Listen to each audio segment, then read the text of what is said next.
Hi there, it's Jonathan here. This is 4100 and we're studying the history of Israel's kings.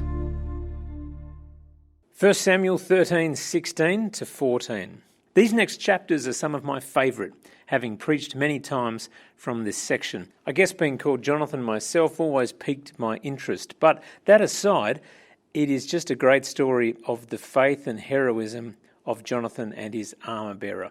Chapter 13 ends by explaining the strange predicament that Israel are literally without sword or spear, apart from one each for Saul and his son Jonathan. The Philistines have, as they say, the blacksmith market sewn up, and are hence under no threat at all from the Israelites without supernatural help from their God. This isn't going to stop Jonathan, Saul's son, and his armour-bearer.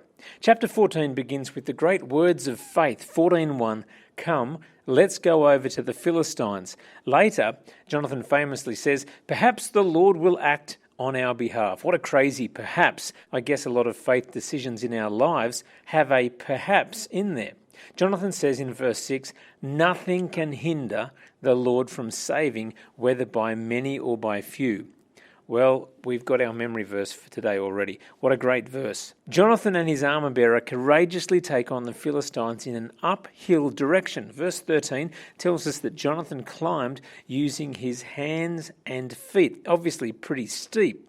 And spare a thought for his armour-bearer who had no sword. The two of them succeed in killing 20 Philistines, and it's over a large amount of ground. This didn't happen all at once. This is a true struggle between life and death drawn out over some time. Verse 15, God sees their bravery, sees them stepping out for his glory, and comes to the party, causing the Philistines to turn on themselves. The courage of Jonathan and his armour-bearer stirs the Israelites, who come out of their caves and join the battle. Funny what some faith and courage will do to the rest of the team. Same is true today. Jonathan eats some honey, which makes sense after such a big day, but unbeknownst to him, his impetuous father has already issued a curse on anyone who eats food before evening. This sort of ill-thought-out leadership will become a hallmark of Saul's reign, and as we'll see on many future occasions, puts him in difficult situations, such as needing to order the death of his own son, which is about to happen. Foolishness always leads to death. Wisdom leads to life. Interestingly, back in 14:3, we're told that Saul has entrusted himself to the family line of Eli's wicked sons. Another poor leadership decision. No wonder there is little guidance from the Lord.